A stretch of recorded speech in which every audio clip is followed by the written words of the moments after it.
ગીર સોમનાથમાં કોડીનારના મઠ ગામે પ્રાથમિક શાળાના બાળકો અને વાલીઓએ નોંધાવ્યો વિરોધ। ખાનગી કંપનીમાંથી કોલસાની રજકણ ઉડતી હોવાના કારણે ગેટ સામે રસ્તા ઉપર બેસીને ચક્કાજામ કર્યા। ખાનગી કંપનીના વાહનોને થંભાવી દીધા।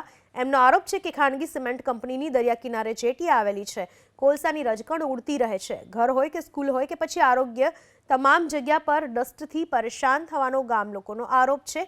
અનેક વખત રજૂઆતો કરવામાં આવી પણ પરિણામ શૂન્ય, જેના કારણે આજે રોડ રસ્તા ઉપર ચક્કાજામ કરવામાં આવ્યો। કોડીનાર મામલતદારે પણ સ્વીકાર્યું કે ચારે તરફ કોલસાનું સામ્રાજ્ય છે, મોટા પ્રમાણમાં રજકણો ઉડી રહી છે।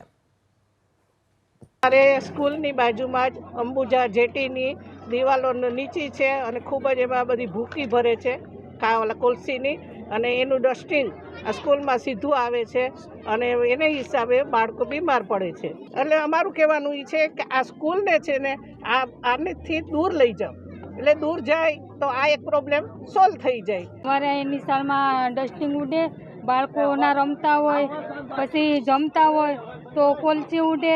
હમણાં તો 15-20 ફૂટની દિવાલ પડી તો અમારા બાળકો તો આજુબાજુમાં રમતા હોય, જો બાળકો પર પડી ને બાળકોને લાગી ગયું તો એની જિમ્મેદારી કોણ લે? તાત્કાલિક તલાટી સર્કલ લઈ અમે સ્થળ ઉપર ખરાઈ કરી। બધી સ્કૂલમાં, આંગણવાડીમાં જે કાંઈ ડસ્ટ ઉડે છે કંપની તરફથી એનો સર્વે કરી રોજકામ કર્યું અને જીપીસીબીને તાત્કાલિક પગલાં લેવા માટે મોકલેલ।